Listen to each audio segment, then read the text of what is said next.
ซื้อเสาไว้บ่มีได้ตีนเสาเลยพอแล้วซื้อตีนเสาบ่แม่นเสาเลยให้ได้เฮือนก่อนะนั่นซะสร้างเองเฮ็ดเองนะแม่เฮาก็เท่า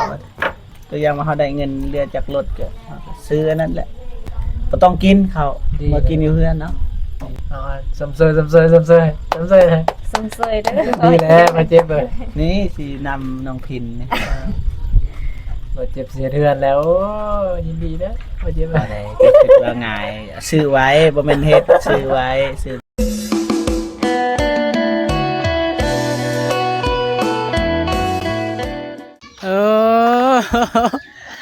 จะเป็นมาทันเวลาเนาะสวัสดีป้าเถอะสวัสดีน้องพินคิดฮอด สวัสดี คิดฮอดเลยมาหา แล้ว เลยคิดฮอดคิดถึงก็เลยมาหายันว่า FC เนาะคิดฮอดได้ซะบาจันก็ถือโอกาสมามื้อนี้ขี่มาพุ่นแหละกลายไปบ้านเจ้าไปเฮือนน้องบัววันมาแต่ไส ไปหาหน่อไม้ หาหน่อไม้ เลย ใส่หน่อไม้ แบ่งกัคนละให้ เออมี FC จมหาอยู่เนาะ FC เพิ่นจมหาเพิ่นว่ากินนอนน้องพินหมู่เสาร์นี่บ่จันเอาคลิปลงห้องเพลงแต่งเพลงอันซื้อเพลงว่าเพราะจนเลยทนสู่หั่นนะ FC เม่นมาว่าโอ้ยฟังเพลงนี่แล้วกินฮอดน้องพินว่าซั่นเข้ากันกับน้องพินเลยผู้ใหญ่เพิ่น FC เพิ่นเม่น เดี๋ยวสิเอาขึ้นให้เบิ่งเด้อถ้าบ่เชื่อเด้อ ได้หน่อไม้เบิ่งจักเนาะ2 4มันบ่หลายเลยเนาะหมดแล้ว โอเมนเวิร์ด อ้าวเป็นไรซะ เขาหาแล้ว เขาหาแล้ว เลย เบิ่งใส่ไม้ก่อนใส่ไม้ก่อนเด้อบัดหนึงเด้อกำลังว่าสิจับกล้องโทรศัพท์ว่าสิหาไม้ก่อนสิเปิดคลิปนะแฟนบ่จัน มาบ่ได้เห็นน้องพินเพิ่นไปผู้เดียวบ่ แมน ไปหาหน่อไม้นี่แหละเพิ่นมาแต่หาหน่อไม้พี่น้องเอ้ยเนาะบังเอิญเลยไปเข้าไปพุ่นก่อนบ่ไปโอ้ยเนาะมันดูมันสาวนี่ก็ได้สาวกินพอดีเลยหาเนี่ยกล้าตังค์ให้เนี่ยมาแต่หาหน่อไม้ประมาณ4 หาหน่อพี่น้องไปอีกแล้วอ้าวมันยังหอยยังเป็นอะไรน้ำบ่ เดี๋ยวนี้แม่นตอนฝนตกนะตอนเฮ็ดเถื่อนมันเป็นบริจูให้ ช่างมามืดแท้นะ ไปโดนน่ะบ่ ไปดีแล้วสวัสดี ไป มาลินก็เอามาขับยำแรงเนาะคอยขับยำแรง ได้หลายแล้วเต็มคุก เกือบเต็ม น่าจะไปเท่าเดียวเนี่ย อยู่ใส่ก็บ่หายมัน โอ้แม่นเราไปกิน กูได้ดูของพวกนั้นได้แบบนั้นบ่ เลย แสดงว่าน้องดูน้องก็ได้ไปขับแรงหมู่วิชาสิไปมืออื่นเดี๋ยวไปขับแรงก่อนล่ะ พอนะกาตังเกาะกำลังมาสิเปิดคลิป มาเปิดให้ก่อนเด้อ บาดเจ็บเพิ่นสิไปเอาละใหม่บ่กินแรงซะ ขอน้ำพินอย่างนั้น ขอเลยบ่ ฮะ บ่ ลายแล้วจำเนียนคาบเดียวอีมแล้วเนี่ย ร้ายเติมมันแล้ว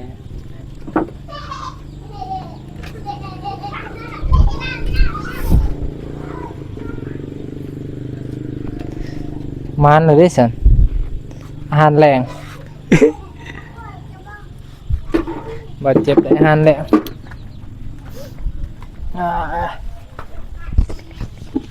ช่วงนั้นคือว่าได้ร้ายแท้เนาะเอื่อยเป็นไปหาเนาะช่วงห้ามากินหน่อไม้เสริม ตอนนั้นก็มีอันนี้หมูหันมันอยู่ไก่เด้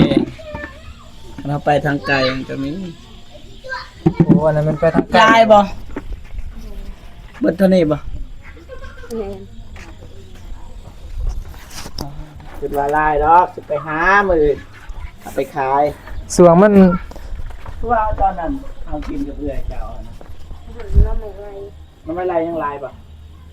น้ำไม่ไรเขาก็50เลย วิทย์บ่ยังนี่วิทย์บ่ย่างบ่ทันย่างก็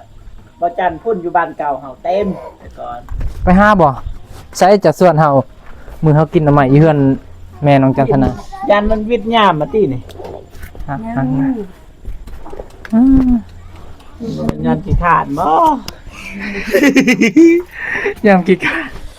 ไปบ่มื้อไปบ่ มื้อกันบ่ เออ อ้าว เอารถจักรจะไปเด้ อันรู้แล้ว รถคอยมันบ่ได้ แหมแพงรถเด้อเนาะ บ่มันไปเขื่อนบ่ได้เด้มันวิทย์เขื่อนเด้วิทย์เขื่อนน่ะขี่รถจักรเจะเห็นที่รถไอเตียงยังเห็นบ่เปลี่ยนยางเลยอยู่อันนั้นทางพุ่นแหละ ได้ก็ลองไปเบิ่ง จะมาหาแล้วมื้ออื่นแต่ อ๋อรถตู้ก็มีตัวรถไฟฟ้าอะเด้ บ่จะบ่ได้รถ บ่ได้ เตี้ย อ๋อได้สิเป็น มาแล้วนะรถเจ้านี่จะไปหาคอยแล้วแต่เช้า เจ้ากินเขา ยังพอยบ่ได้กินข้าวแต่เช้า บ่ อีหลี ไอ้ลิ บ่ได้ตัวนะ แต่ว่าเฮาสิออกไปกินข้าวอยู่นอกบ่เป็นหยังเพราะว่าจุน้องก็บ่ได้เกียมเด้เฮาบ่ได้นัดกันเด้ แม่ เฟซก็มีแล้วแต่ว่าเฮาบ่ได้เซตหานะ ไม่จะได้ยินบ่ได้ยิน ไม่อันเดียว ไม่ก็อันเดียว ตัวหนึงหันตกลงน้ำเรียบร้อยสวยบ่มีเงินเท่าไรแฮงเสียเท่านั้น มาเยี่ยมยามทำข่าวก็จะได้สวัสดีอยู่ดีมีแห้งอยู่บ่ สบายดีอยู่ แม่เด้ คือกัน คือกัน คือกันสบายดี สบายดี โดยบ่ฮู้ ให้หนาตะการแล้วเรียบร้อยแมันบ่ แล้ว แล้ว แล้ว แล้ว แล้ว เออ ตามไปเป็นเขา แล้วเพิ่นว่าจะสิถามอีหยังละแต่เฮาสิถามคืออนาคตที่เฮาบ่ฮู้มื้อ อนาคตเอง มื้อไปใส่ มาเอินไม่ได้ไปใส่ อยู่นี่ เลย พักผ่อน เลยพักผ่อนเสียหยาอยู่หน้าเรือนนี่เด้มันก็มีเวียกอยู่ ใช่นี่ เสียอันดาวเลือด ช่วงนี้บ่มีเวียกบ่ โอ้ ช่วงนี้ บางทีก็ อ้า ยังอีก เป็นหยัง แม่บอกให้ไปหับ ไปส่งแม่ลืมไปหับนี่ไก่ดิ อยู่ไส ตายโทรหายก่อนลืมสนิทแล้วโอ้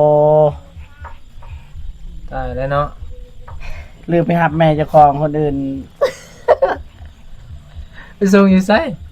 พุ่นแหละไปเฮ็ดเวียกลืมไปหับยังว่าอุตส่าห์ให้ละคอยยังคิดอยู่กระวนกระวายนะก็สิถ่ายคลิปบ่จักสิถ่าย บัดแม่บัดลืมเนาะ โอ้ลืมแม่เจ้าของพี่น้องเอ้ยขออนุญาตเด้อพี่น้องเด้อ เออแจ้งคนเดิม หาย บ่ส่งนะเบิ่งกันยะเบิ่ง เฮ็ดเวียกอยู่ไส ฮัลโหลลงมาไหมแหวนไม่ได้มัวอ่ำฮะอ่ำจอยเกยnhỉ แค่นี้จ้ะ ยังมา ย่างมาโบ้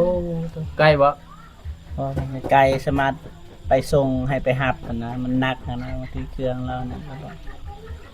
ตายแล้วลืมแล้ว นิสัยบ่ดี พอแม่กำซับอยู่กำซับอย่าลืมเด้อลูกอย่าลืมเด้อเฮาลืมนะ นี่แหละลูกเอ้ยแม่นี่ บ่ลืมก็คือเฮาเคยลืมแหละกับผู้ใหญ่ยังเคยลืมหลาย กับไผก็เคยเนาะลืม อ๋อเคยลืมเพราะว่าเฮาลืมคือว่าจังได๋มันลืมมันแล้วอ้าว ลืม เห็นมาเฮาไปถ่ายคลิปเลยไปมันมือรู้สึกว่ากระวนกระวายนะ คิดยังบ่ออก มากินข้าวได้ยังบ่ได้กินสำห บ่ รับ ได้กิน ลืมเลย ย้อนสาเหตุนั้นคิดว่า นี่แหละครับมันบ่มีพลังในตัวเฮาแล้วมันสิขาดอันใดอันหนึงไป นั่นแม่เฮายังลืมปกติเฮาบ่ลืมแม่เฮามาก่อนเสมอเด้ แม่น ตัวอย่างว่าเงินแลกกับเงินอีหยังกองตรงหน้านี่ถามไปหับเอาแม่ไปหับเอาแม่ก่อนจึงไปเอาเงิน เนาะ อีหลีแองอันนี้อยู่ปลายรถไปบ่ฮอดแต่ว่าบ่ได้เฮาไปฮอดนะเพราะว่าเส้นทางมันงามเด้ เนาะ ทางไปสวนบ่ฝน เอา แต่มันมีแยกบ่ทันฮอดสวนบ่ฝนแต่ว่าแยกซ้ายมือ พูดทางไปส่วนบ่ฝนพุ่นบ่ฝนอยู่ทางไว้หั่นแหละ บ่บ้านเฮา โอ้ แต่ว่าเพิ่นไกด์นี่ติดบ้านติดหมู่บ้านแม่เพิ่นพูนดินที่เฮาปลูกผลไม้อันนั้นเฮาปลูกไว้อะโวคาโดบ่ฮู้ว่ากกใหญ่ซำใดแล้ว เป็นหรือบ่เป็นหมากแล้ว บ่ฮู้เฮาปลูกประมาณ6-7 ปี สม6ปีนี่แหละมันก็ได้ 6 ปีแล้วค่อยปลูกไว้ ได้กิน กาแฟยังก็มีอยู่ บ่ตายบ่ บ่ฮู้แล้วบ่ได้เบิ่งมีแต่แม่แล้วเฮาเบิ่ง ไอ้ เฮาปลูก ไอ้บ่ ไว้ ไปจบเบิ่ง บ่ฮู้อันแหละยังว่าบ่ฮู้ปลูกไว้แต่ช่วงนั้นเฮาก็ไปอยู่ช่วงนั้นเฮาไปตัดไม้หยังอย่างนั้น พาไปนี่ก็ไปเยี่ยมยาม สวนบ่ เบิ่งวิวอยู่สวนอยู่ บ่มีวิวมีส่วนหนึ่ง เขาเจ้าเห็นเนี่ยอู้เจ้าห้องแล้วอู้บ่เก็บกาแฟได้จังไดวะแบบนั้นนี่เลย แต่ว่ามันมีข้อดีก็คือคอยจังซี่แต่ว่ากาแฟมันตรงจังซี่มันได้ปะ แม่น ก็บ่เป็นหยังเอาก็เหยียบบอนกกนั่นนะ กาแฟมันก็ตรง เนาะไผได้เฮาแบบทุกอย่างเลยเฮามีกาแฟยังมีแล้วแต่ว่ามีแต่ไปเก็บปะนะยันเมียเฮาลำบากเนาะไปเก็บกาแฟ บ่ได้บาดเจ็บทุกอย่างนะ ไปเก็บกาแฟบ่ บ่ทุกง่ายดอกเนาะ ยัง ยากสิทุกได้กันทุกอย่างเลยกันทุกง่ายเลยมันนั่นแหละเฮ็ดเขาเรียกว่าทุกบ่มี มีอยู่กาแฟ3บอน อืม ถ้าเขาเอาเมียยังก็ให้เมียแล้วไปเก็บ เนาะโดดดานก็มีเลยเด้ให้มันวิปีนี้ปีหน้าแล้วจุบพ่อวางแล้วได้ยินข่าวว่าสิเฮ็ดเฮือนบ่ ว่าเขาซื้อตีนเสาไว้บ่เขาคิดว่าจัง คิด ซี้ ว่าซื้อบ่ บ่อีหลีเขาคิดว่าแบบแม่น เพื่อนก็มีแหล้วโอ้ยอย่าคิดนะ ใช่สิมีเพื่อนนะ เพื่อน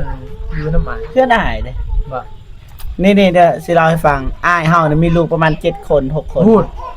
อ้าย อ้าว ได้อีกบ่นะอ้ายผู้จะว่าเมียเราเสียชีวิต อ๋อเพิ่นนั้นบ่แม่นคนนั้นเราอยู่คนเดียว แต่ถ้าเขามีเมียเขาไปอยู่เฮือนเพิ่นบ่ได้เด้เพราะว่าเขาแยกกันเลยสมโนเขาแยกเบิดเลย แม่นซะบ่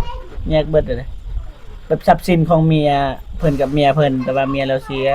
ถ้าเฮาไปอยู่ซื่อๆเนี่ยก็อยู่ได้ไปนอน แต่ว่าเฮาสิไปอยู่แบบเอาเมียไปอยู่นํคือตัวอย่างเจ้ามีน้องชายนะน้องชายจะไปเอาเมียปุ๊บบัดมีครอบมีครัวเขาสร้างขึ้นมานะเฮาไปนอนก็ได้อยู่ตอนเฮาโสดเอาลูกเมียเฮาไปอยู่บ่ได้ที่ นี่บ่พื้นแบบเฮาก็ยังขึ้นเสมอครัวอยู่พุ่นคือเก่า อาจจะบ่ทันย้ายเด้อถ้าอยากได้ตีนเสาซื้อพวก inbox อย่างยังซื้อไว้มีเงิน 10,000 ก็ซื้อไว้นะแบบนั้นอาชีพแบบนั้น แสนหนึ่ง2แสนซื้อไว้ ซื้อไว้เลย รายก่อนเลยเนาะ รายก่อนก็ซื้อไว้จำซาเฮามีเงินแล้วก็เฮ็ดทีมงานนี่แหละเบาจันบ่ไปก่อบ่ตูนบ่ขอซอยนะเฮ็ดเถื่อนเฮ็ดจะได้ ได้ ซื้อตีนเสาซื้อเสาไว้บ่มีได้ตีนเสาเด้พอแล้วซื้อตีนเสาบ่แม่นฮ็ดแบบนี้ให้ได้เฮือนก่อนะให้ได้เฮือนดินนะซั่นซะสร้างเองเฮ็ดเองนะแม่เฮาก็เฒ่ารถเฮาก็เป็นหนี้อยู่แต่ว่าเฮาตัวอย่างว่าเฮาได้เงินเหลือจากรถก็เฮาก็ซื้ออันนั้นแหละบ่ต้องกินข้าวมากินอยู่เฮือนเนาะ ดี เฮ็ดแบบนั้นนะ ๆเพื่อนนะเพื่อแฮงตัวเองซะเนาะเฮ็ดไป ถ้าแม่เคยได้ยินเว่าเนี่ยนี่ดีใจแล้ว เงินค่ากาแฟปีหน้านี่ทุ่มเลยเด้ โอ้ได้ยินลูกคิดแบบนี้เนาะ โอ้ยาละแม่ก่อน แม่ซ้ำ อย่ามาทางนี้เด้อ ลูกชายเนาะบัวแก้วบัวแวนนี่แก้วตาดวงใจดีได้แห่งลูกหลานซ้ำพิเศษ เป็นนั่นนี่แหละบางทีต้นเดือนเลยซื้อเลย สมเสยเลย สมเสยเด้อ ดีแล้วมาเจ็บเลย นี่สินำน้องพินนี่ มาเจ็บเสียเดือนแล้วโอ้ยินดีนะมาเจ็บ อะไรก็ถึกว่าง่ายซื้อไว้บ่แม่นเฮ็ดซื้อไว้ซื้อมาโฮ ดีแล้วดีใจนำสิให้เด้เสียเดือนเลยดี บ่แม่นเฮ็ดน่ะสิซื้อไว้ อันแหละเริ่มแล้วฮะแสดงว่า อันนี้เว้าซื้อบ่ทันซื้อเลยมีเงินแล้วก็ซื้อไว้ จะได้ทางนี้อีกบ่ได้มีแผนไปเฮ็ดเบียกเฮ็ดงานทางอื่นบ่ ยังบ่ทันหู ยังตันฮู้ เนาะ หรือว่าแล้วให้แล้วหน้าบ่เกี่ยวเขาวเกี่ยวน้ำแล้วบ่ โอ้สำสาสิใหญ่นี่ถ้าเสียหญ้าเสียหญ้าหน้าหั่นแหละ ระวัง หากระดับไม้ได้ อันแรกกระทาข้าวซุปหรือ เจ้าอันเว้าเดือน11พุ่นได้เจ้าเว้า เดือน11เดือน12เขาเกี่ยว อ่า เอาก็คิดว่าแบบนั้นหรือว่าสิถาซ้ำฮอดเกี่ยวข้าวบ่แม่น5ค่ำบ่คิดว่า คันเกี่ยวเขาไว้ต้องเฮ็ดนาแซง เนาะ เฮ็ดนาแซงสิได้เกี่ยวอยู่ เอาอยู่นี่แหละ บ่ต้องไปใช้ดีแหละแม่เพิ่นก็บ่อยากให้ผันเพิ่นไปใช้เพิ่นบ่สบายเด้แม่เพิ่นได้บ่อยากให้ลูกสาวไปใช้อยู่นี่แหละ แม่นบ่ อยากกระจ้างเด้อกระเจ๊ไอ้กะเด้ ไปหมวกประจัง บัดกระจ้างนะก็ซุยอยู่นี่ก็ซุยมันมาจากแรงเอาจากแรง ให้น้องพินอยู่นี่เฮ็ดจะได้ซะไปหาเงินหาครับ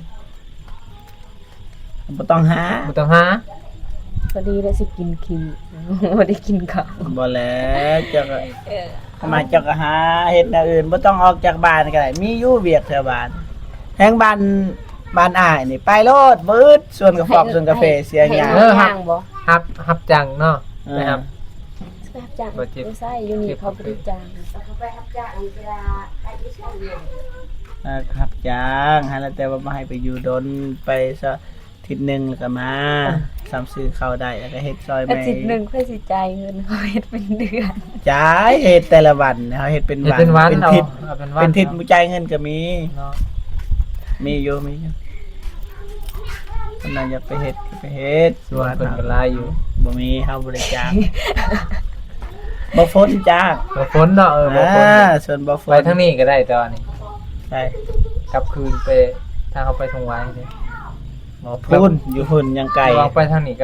ลับคืน ใช่ทางนี้ทางไหน ถ้าตาแต้งกับ เจ้า เกี่ยว สียังเบื้องนี่พุ่นเบื้องนั่น อ้าวแม่นซะบ่ ท งไว้เด้อ ต้องไหวพุ่นเบื้องพุ่นเจ้าสียังเบื้องนี่ ใกล้ได้ สิลงใส่กล่องบ่ ทางนี้ลงสิโกง เออ ทางนี้ลงสิโกง พุ่นทงไหวนี่เด้อว่ามันสีหน้าสีตาบ่นี่ตรงนี้ อ้าวเขาคิดว่าทางเขามาจังซี่ นี่มานี่แล้วก็เจิดไปพุ่นนี่แหละคันก็เห็นภูเบื้องนี่ก็แม่นแล้วทงไหว ผู้เบิ่งนี่ทงไว้เนาะ เขาทางบ้าน งงว่ะ บ้านไอ้ทางบ้านปลาลายเขาก็เห็นได้ภูทางวายดิ ทำไมเขาทางบ้านปลาลายเขาทางกำกอกหัน เอ้าทางบ้านปลาลายก็เห็นอยู่ ปลาลายใด ปลาลายนี่ปลาลาย ปลาลายนี่ เขาทำปลาไหลก็ได้บ่ บ่ได้ บ่ได้ แต่ทางบ้านต้องเดิมมันแหละได้ แต่เขาเห็นภู เห็นนั่นแหละภูมันสูง งามเลย ขึ้นไปอยู่ ขึ้นบ่ได้เลยสิขึ้นบ่ได้ เอาตามนั่นแหละมาเยี่ยมยามทำข่าวซื้อมาลินมาแวะ เลย ที่ FC คิดฮอดผู้ใหญ่ที่คิดฮอดอยากเห็นน้องพิน แต่มันมืดอยู่เลย ยังเดี๋ยวเฮ็ดงานยังอยู่จะได้กินจะได้ สองมือน้องก็เสียเนี่ยสวน เป็นหยังสวน เลย สวนอยู่ไส นี่เด้พวกอริอโล สวนพักนี่วะ เลย บ่ได้ปลูกพักเพิ่มบ่ ผู้เคยคู่ผู้ผักบุ้งมันบริงามนะแบบว่า แบะเขากินเลยผักบุ้งตายหมดเลย หรือว่าปลูกผักคายซะดอก บ่งามยัน ตลาดทะเลอยู่นี่ไปจะได้เขาขายอยู่ไสตลาดมีบ่บ่มีบ่ บ่มีแต่หานเด็กแบบหานไอ้สังแหละเสือลงเลย อ่านขายหน้าทางบ่ แม่นแบบขายขนมขายอันนั้นบ่ นั่นแหละพี่น้องเนาะวันจันทร์ก็มาเยี่ยมยามพินเพิ่นพอดีเห็นเพิ่น มาทานเอาใหม่พอดีเลยเนาะนี่แหละมื้อหน้าสิมาเยี่ยมยามใหม่ เลย สำหรับคลิปนี้ก็บ่จันก็สิขอตัวลาไปก่อนพี่น้องเอ้ยเนาะพอกันใหม่คลิปหน้าเนาะมีเวลาสิมาใหม่ สวัสดีเด้อ สบายดีเด้อขอบใจเด้อผู้อาจจะมากันกัน จ้า โอ้จะสมึงหน่อยนะ บ่มีหยังให้เด้อ บ่มีหยังให้เด้อ บ่เป็นหยัง